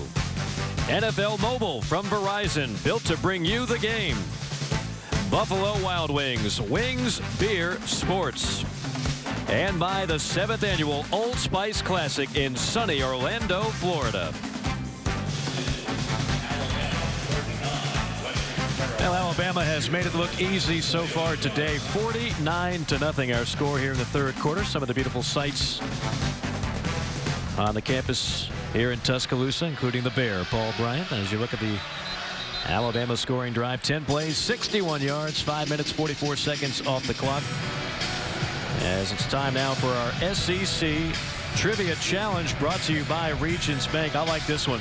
Name the 6 SEC schools who were founding members of the Southern Conference back in 1921. Of course, the Southern Conference, where the Catamounts hail from, and one of the better conferences at the FCS level. And if you go back in time, a number of SEC schools have roots in the Southern Conference. Yeah, I actually cheated. I saw the answer to this one already, so I'm not going to try to act like I know it. But some pretty impressive teams over the years that have played in that Southern Conference, and obviously the SEC has become the cream of the crop in college football. A lesser man would have been dishonest about that, Chris. I admire you for not taking the credit. Backing up in the end zone is Martinez, and he takes it in. Well, let's pay it off. Which SEC schools were charter members of the Southern Conference back in 1921? Alabama, Auburn, Georgia, Kentucky, Mississippi State, Tennessee, nearly half the league. And of course, you see some of the other ones at the bottom of the screen there who joined later on in 1922. Fans, be sure to visit the region's tent in 2 weeks at the SEC Championship in Atlanta for their SEC Trivia Challenge event. Regions Bank, the official bank of the SEC. Eddie Sullivan now in at quarterback for Western Carolina. Launching on the very first play, and misses Alexander.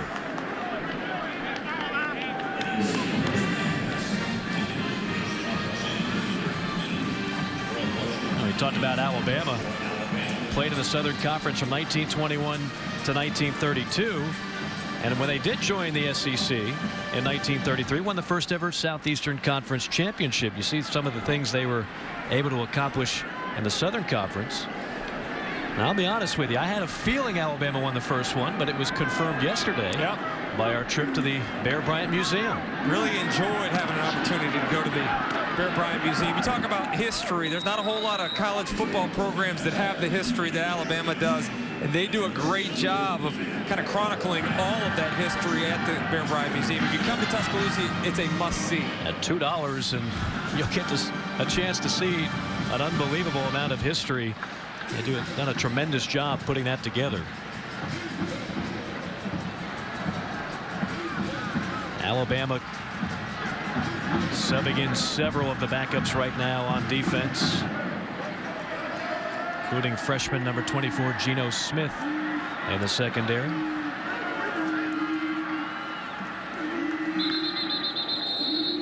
And a whistle and a penalty flag here on first down.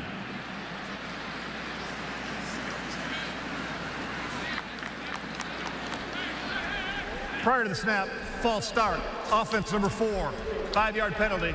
Still first down. That's our referee, Matt Austin. And a penalty on Jacoby Mitchell.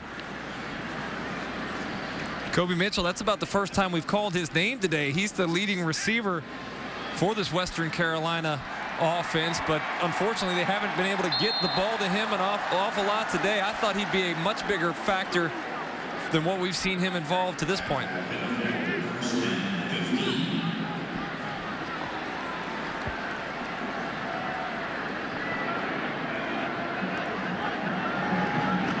Sullivan down the sideline, incomplete. Intended for Alexander. Football fans, enjoy the upcoming bowl season. The Beef O'Brady's Bowl will take place in St. Petersburg, Florida on December the 21st. For more information, visit beefobradysbowl.com today. And there's certainly worse places to be in late December than beautiful St. Pete. He might be in St. Pete. You never know where Santa's going to be around that time of year. He's got a summer beard. He hadn't really developed that full white one yet, so little preseason exhibition beard for Santa.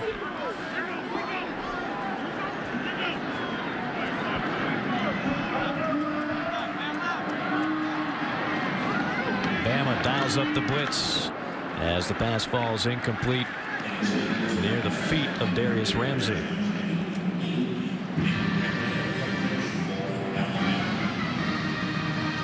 Eddie Sullivan, the numbers on the season. They've played both quarterbacks. He's the sophomore out of Boca Raton, Florida.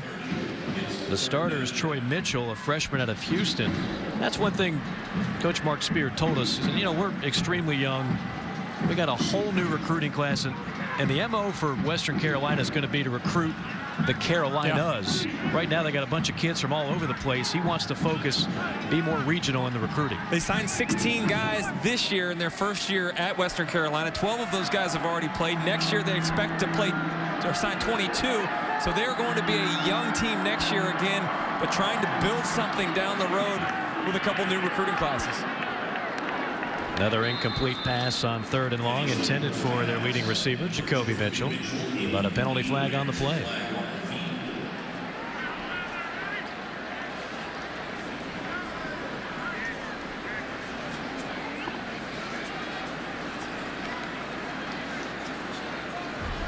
Personal foul, roughing the passer, 57 defense, 15-yard penalty, automatic first down.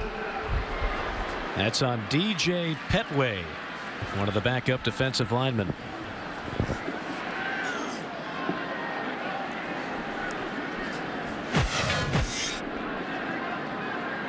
Take a look there as Sullivan gets knocked down by a couple Tide defenders. The call actually went, as you mentioned, Mike, to DJ Petway, but I think it could have been called on a number of Alabama defenders there. Yeah, it looked like Square might have been on the hit as well. And you saw the shot of Nick Saban. The score might be 49-0. Nick Saban has very little tolerance right now for mistakes, particularly from a defense that has been humbled a bit the last couple of weeks. Game getting a little sloppy now. Offense, 5-yard penalty, still first down.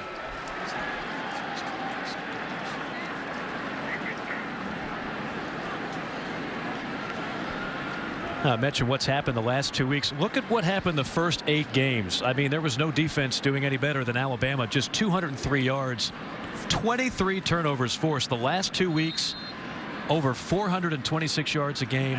And the one that really bothered Nick Saban and Kirby Smart when we talked to him, the fact that they have not forced a turnover. Yeah, I don't think that that's something you can look back in a long time and see teams put up back-to-back 400-yard performances against Alabama's defense, much less not being able to force those turnovers. That's something they pride themselves on, is that turnover margin, protecting it offensively and taking it away defensively, but really have not created the opportunities that they're used to in forcing those turnovers. I think the other numbers that are very interesting to me, third downs. This Alabama defense was miserable the last couple weeks. They gave up 55% of those opportunities to LSU and A&M. And then even more troubling, they allowed the opposition to score 5 touchdowns in 7 red zone attempts. You talk to Kirby Smart, he was very disappointed in the fact that they weren't able to get off the field down there. It's a 4-point differential when you can force that field goal versus allowing them to score a touchdown. James on the reception on second down. One of the longest catches of the game for the Catamounts, 29 yards. Take a look here at the big play through the air. As trust me, James ran a nice route, able to catch the ball and get Western Carolina set up again. We got down this part of the field right before the half, but ended up turning it over, and Deion Blue scooped it and scored. We'll see if Western Carolina can stick it in here.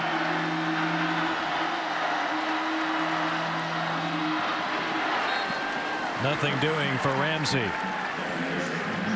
How about Brandon Ivory there with the penetration, the backup nose guard, getting in the Western Carolina backfield. Take a look at the handoff to Ramsey, and nothing doing as multiple players up front for Alabama get in on the tackle.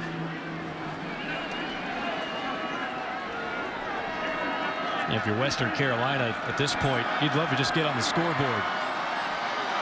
Small victories, my friend. That's right.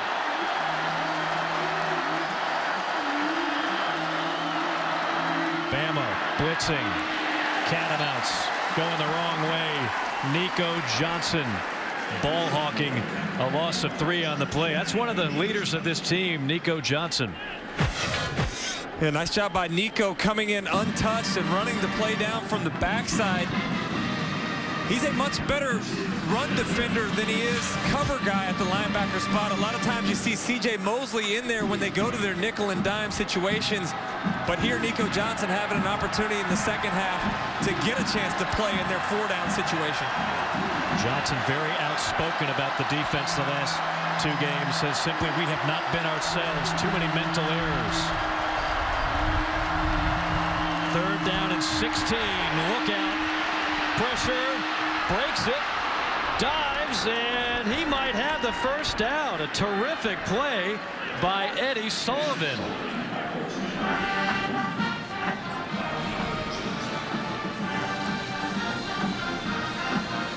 It'll depend on the spot.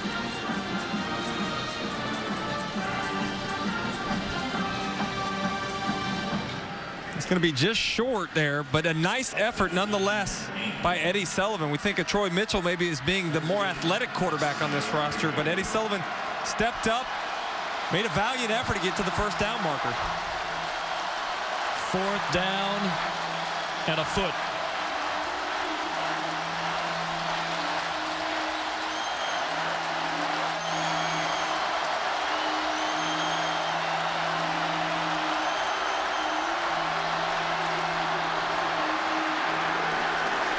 I don't think so. Johnson got it. Didn't look like he was able to push the pile. And the linesman already signaling Alabama football. Now you can't blame Western Carolina for trying, but just no surge. No, credit to Coach Spear for going for it there. Running the ball up the middle, very difficult against this Alabama defense. Great push up the middle, stops the short, and turns the ball over to Alabama.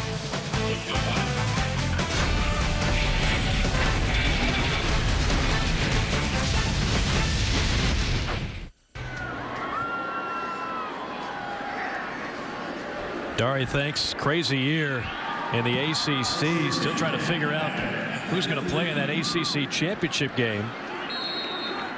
Georgia Tech with a big ball game against the Duke Blue Devils. And what's going to happen with Miami is still a question mark on first down. Bama to the ground. Brent Callaway. As we look at our game summary brought to you by Woodman of the World. A.J. McCarron didn't play much. Eddie Lacy dominated when he was in there. And again, the big play that really cinched it for Alabama.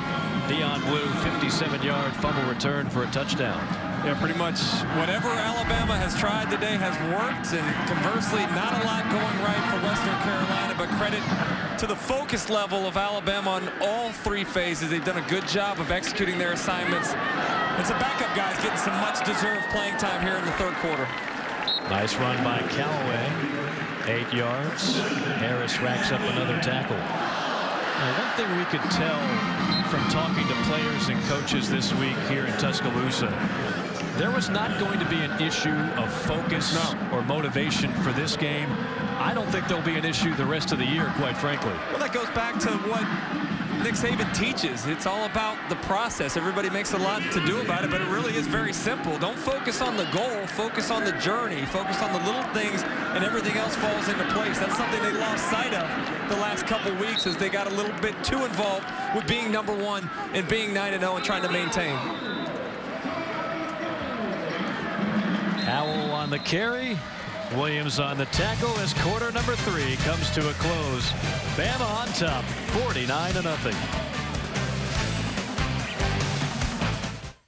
Mike, you might have to do my post game because I might have a heart attack. My goodness. Go for it, Jill. Wow. Got the paddles ready. Get the paddle clear. Clear. You have to check the cholesterol levels of one Joe Montgomery very soon.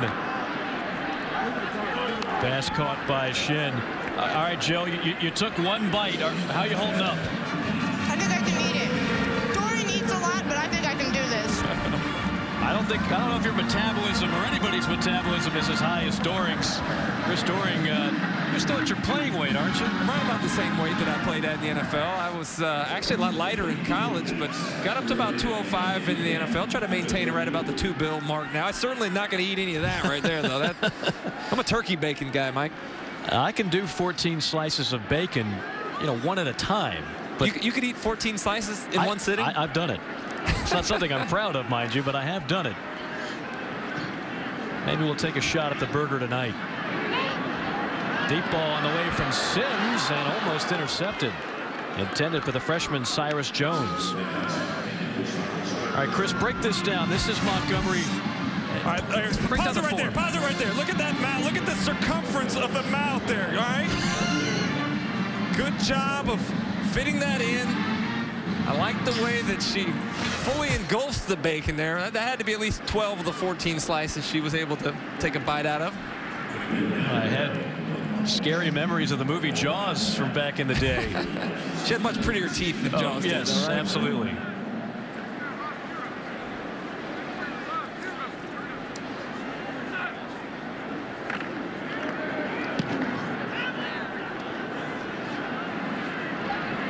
Fair catch at the 21 by Alexander, and the Catamounts will take over. And to our affiliates out there, this will be break number 18 as we continue from Tuscaloosa in just a moment. Loyal fans, brought to you by Hyundai. Go online and show your loyalty to your school at HyundaiShowYourLoyalty.com. Inside, Bryant-Denny Stadium seats over 100,000. Outside, plenty of fans. They know how to tailgate here in the Southeast. Beautiful day weather-wise. Fans enjoying their Crimson Tide, leading this one 49-0. First and 10, Western Carolina at the 21. Sullivan stays in at quarterback for the Catamounts.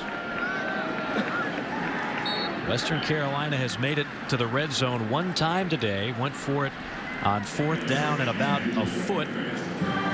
Unable to capitalize. They turned it over on downs. That's really been the best scoring opportunity today for that man, Mark Spear, and his Western Carolina program.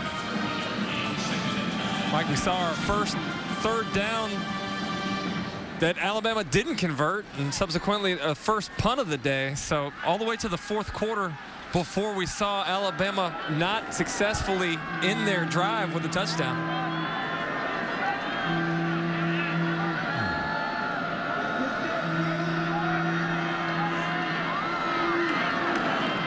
Second and 9. And the throw is high for Jacoby Mitchell. Time now for the C Spire conference call. Let's take a look at the SEC standings. We've talked about how it stacks up in the West. Again, Alabama in the driver's seat, barring an upset to the Auburn Tigers. A couple things would have to happen for Alabama to not play in the championship game in Atlanta.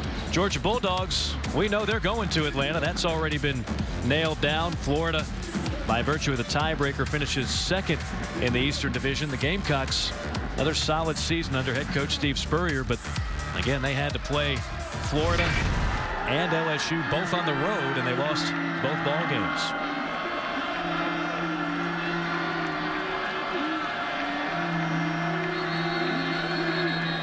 A penalty flag before the snap. Delay of game, offense, 5-yard penalty, still third down. All of a sudden, Western Carolina having problems getting the ball snapped in time. Big day in the SEC against FCS opponents, as not all SEC teams having their way with their FCS brethren today the way that Alabama is. Georgia was struggling earlier. Florida was struggling earlier. South Carolina having a hard time with Wofford.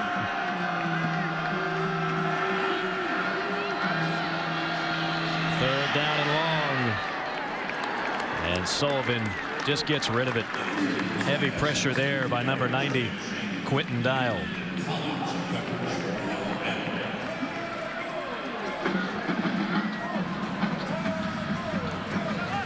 So Alabama will get it back, leading it by 7 touchdowns.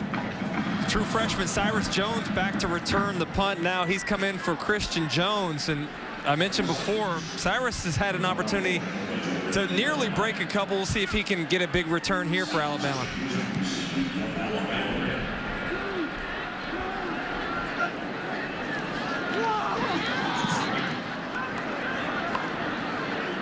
Jones tries to flag it down, and it goes out of bounds near the 35. 49-0 our score for all our affiliates. This will be break number 20 as we return from Tuscaloosa in just a moment.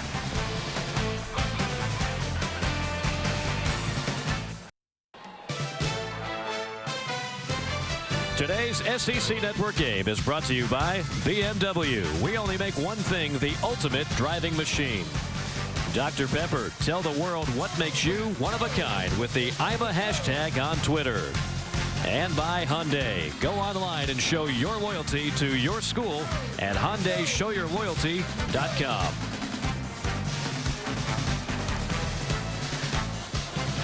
$49-0. Welcome back. Bryant-Denny Stadium with Chris Doering and Joe Montgomery. I'm Mike Morgan. Great to be with you here from beautiful Tuscaloosa, Alabama. The Crimson Tide on their way to their 10th win of the year. Today's First and 10 line is brought to you by your local Toyota dealers. Sims on a rollout. On target. And it's Jones making the catch, hauling it in around the 50, a 17-yard gain. There you see again the bootleg that is such a staple in this offense. Credit to Sims. He's got the flat receiver wide open, but takes Jones down the field, and good job by the true freshman of getting his feet in bounds, taking the hit and trying to get upfield for some extra yardage. One thing about this Alabama receiving corps, and offensive coordinator Doug Nussmeier pointed this out to us yesterday, they're really young. I mean, they're chock full of freshmen and sophomores.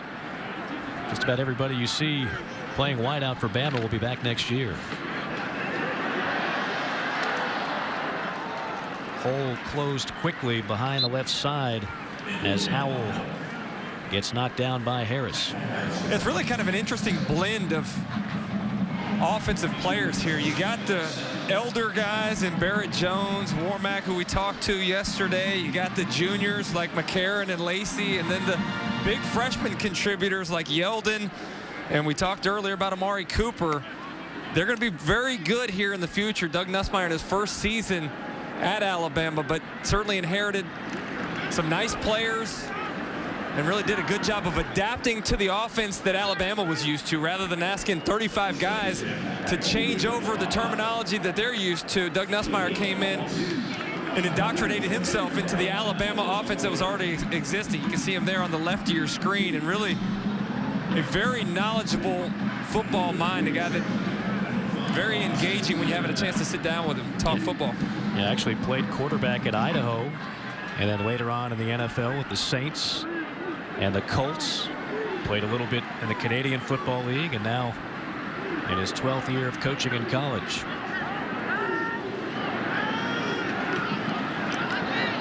Sims.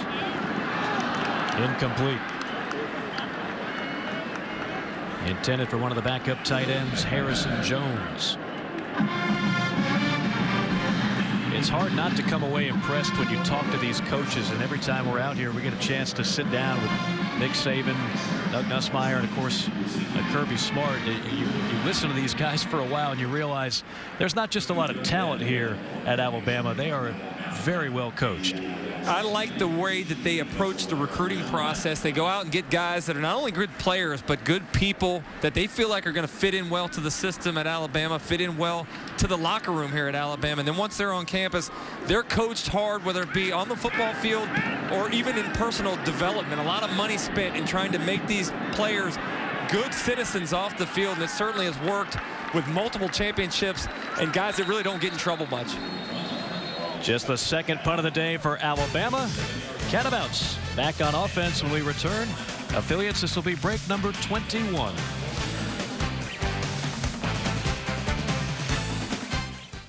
Tuscaloosa, the Alabama Crimson Tide leading Western Carolina 49-0 with 9:12 to play.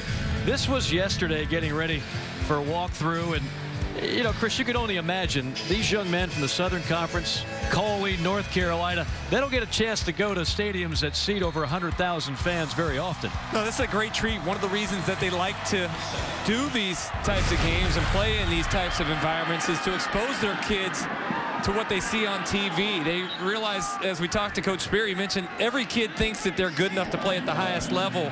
But when they get a first-hand opportunity and play in games like this and understand the coaching that these Alabama players receive and just how good they are, really gives them a perspective about the top level of college football. No matter what happens here today on the scoreboard, they can always say we took on the defending national champions of the FBS. Held them to 49. Held them to the 50 mark. To this point. There's still 8.5 to play. True. Let's see.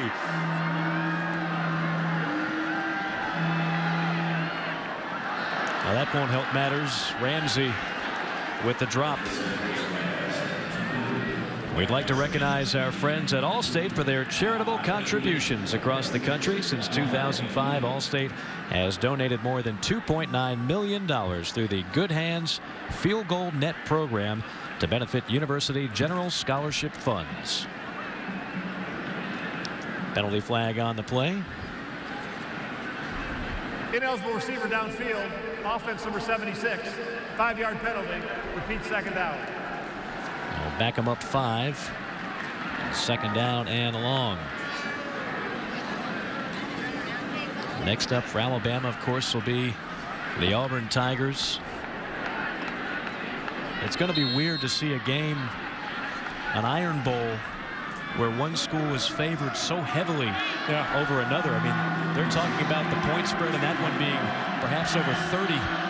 It's just so strange to see that in that rivalry. Nice run on second down by Sean Warren as he rips off 6.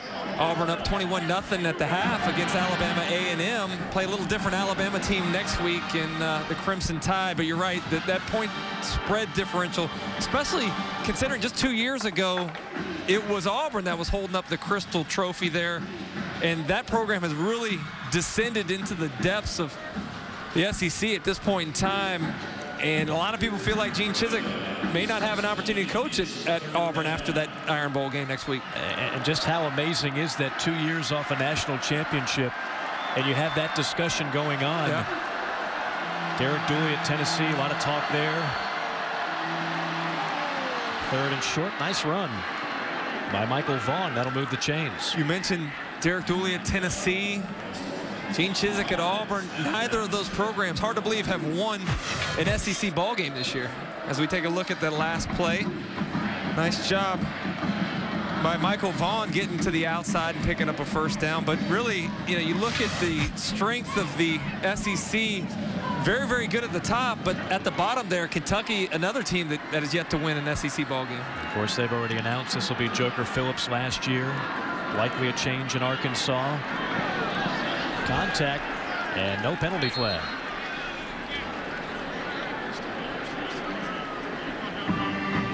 So you'll have a change in Lexington, potentially Arkansas, and then we'll just have to wait and see on Tennessee and Auburn. But it just goes to show you, when you take a head coaching job in the Southeastern Conference, there's a lot of good that comes along with that, financially, facilities, talent. But my goodness, that seat can get hot in a hurry. Oh, yeah, it is high expectation level city here in the SEC. And unfortunately for some of these coaches, they don't come in and have the success that you think they're going to have when they initially get hired. Sullivan races toward the marker and picks up 13 for a first down. Western Carolina trying to get some points on the board here in the final 6:14. You got the sense yesterday when we talked to Coach Spear, this is not a game that he certainly relished, and I don't think he had any visions that they were going to be ready to pull the upset like his team did, when he was at Appalachian State against Michigan in 2007. But at the same time, this is a necessary evil for them. Not only do they come and expose their kids to this atmosphere, but it's a paycheck game for them, an opportunity to help build the facilities that they need to compete at the Southern Conference level. And another first down as Alexander will move the chains for the Catamounts. Let's check in with Jill. Well, Mike, you heard Coach Saban say earlier he took responsibility for not having his team ready to go to be successful against A&M. And yesterday I asked him what he could do better as a coach. And he told me he could teach them better. He could motivate them better. And definitely the main thing is to keep their focus on the process that is the culture of this Alabama football. The process has been a pretty good one for Nick Saban. 3 national championships, 1 at LSU and 2 at Alabama. Penalty flag on the play as the pass falls short of the intended target. Deja Alexander.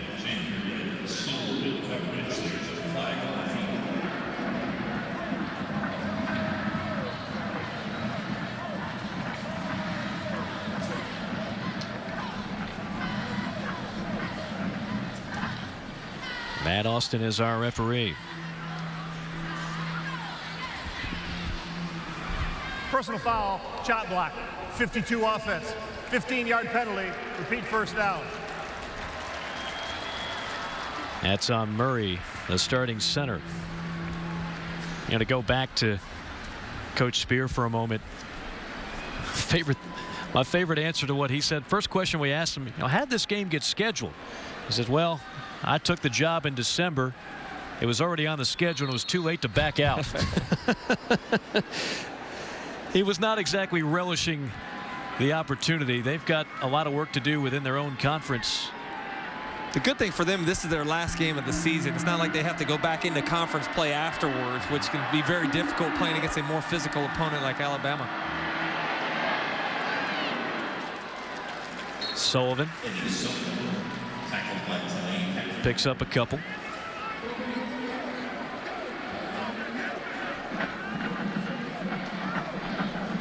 We've seen the freshman Mitchell and Sullivan, the sophomore, might have a good battle at quarterback for next season.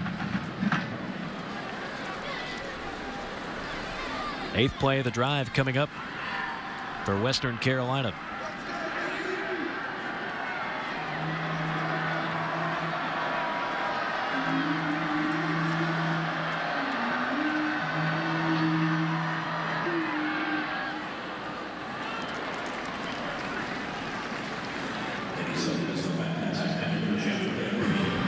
Well, today that man Eddie Lacy, our Academy Sports and Outdoors Player of the Game, exhibited the right stuff, and he is our player of the game, brought to you by Academy Sports and Outdoors. Right Stuff, low prices every day. 99 yards, 3 touchdowns. Third 3-touchdown game this season for Eddie Lacy.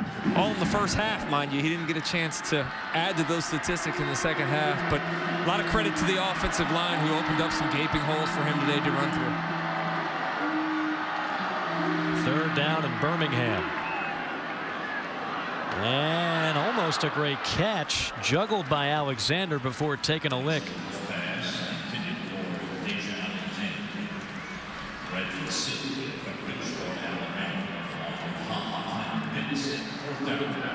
Silv and Clinton Dix on the coverage, and the Catamounts will punt it away for perhaps the final time. Eddie Sullivan's targeted his receiver Alexander quite a bit today. Had an opportunity to hit a couple of those hole shots against the cover 2 zone, but haven't been able to hook up on an awful lot of them. A lot of credit to the corners and the safeties for being able to shut that open spot down on the defense quickly. This might be one of the shortest punts you ever see. That is a 5-yard punt, folks. A 5-yard punt with no return. 2:57 on the clock. Alabama leads it 49-0.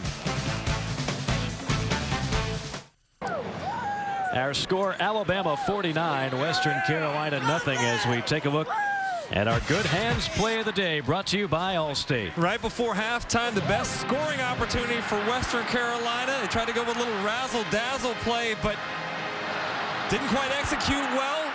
And Dion Blue able to scoop the ball and take it to the house for the Tide's final touchdown of the first half. There you see Dion Blue. We talked about him earlier in the half, having that banged up shoulder. Didn't look like it affected him much today, as both he and Dee Milner had outstanding afternoons. Healy in at quarterback for Alabama as he hands off to Callaway. There you get a look at Healy, the freshman out of Tampa, Florida. He's only thrown 4 passes this year.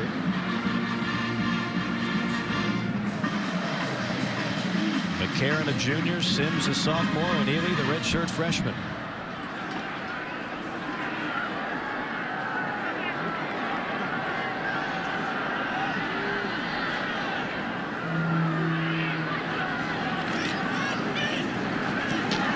Big hole left side. First down and more for Callaway as he rips off 11. It's an important time for a lot of these backup players that are getting an opportunity to play here. These guys practice just like everybody else. They put a lot of effort forth in terms of giving good looks in a lot of cases on scout team to the starting offense and starting defense. So to get a chance to get in here, get some meaningful time in a game and put some statistics together, something that these guys truly relish at this point in the season.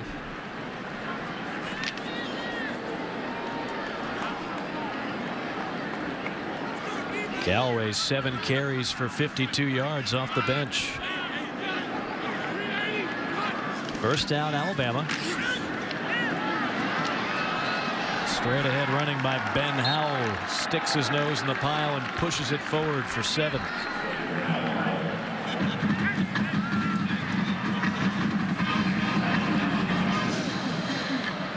You're not going to find a team in college football more physical than Alabama. That's one of the things they told us as well when it comes to recruiting. You know, everybody wants size and speed, but if it comes down where one guy's a little bit quicker and one guy's a little bit bigger, they're going to go for the bigger guy more times than not. Yeah, they like to play with a little bit more physicality on both sides of the offensive line, where some SEC schools prefer to go with speed and quickness. It's worked well for Alabama. Another carry there by Ben Howell. Had an opportunity to read a great story about him, a walk-on from just outside of Tuscaloosa, a guy that has really appreciated the opportunity to wear the crimson and white, grew up loving this program, had a picture of Bryant-Denny Stadium on his wall as a kid, and pointed to this opportunity when he got a chance to get to high school, or got a chance to get to college after high school, to play for this school, and really has taken a lot of pride in two national championship rings he's won here since his time in Tuscaloosa. Victory formation for Alabama as the Crimson Tide will run out the clock.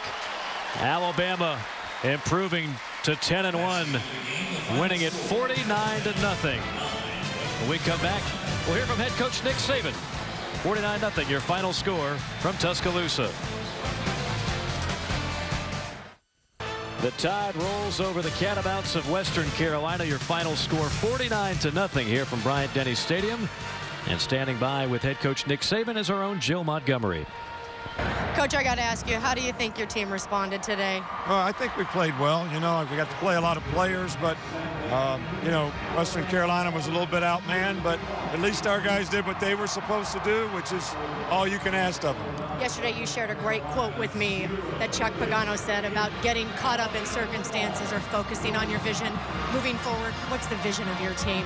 Well, you know, we got opportunity to play maybe 3 games. We got to play well next week. We got to prove something in the SEC. We got a big rivalry game for us, and records don't mean much in that game. So, you know, maybe we get in the SEC championship game and see what happens. Thanks so much for your time. All right, thank you. Thank you much, Jill. Again, the final score 49, Alabama, Western Carolina, 0. We'll wrap things up from Tuscaloosa when we return.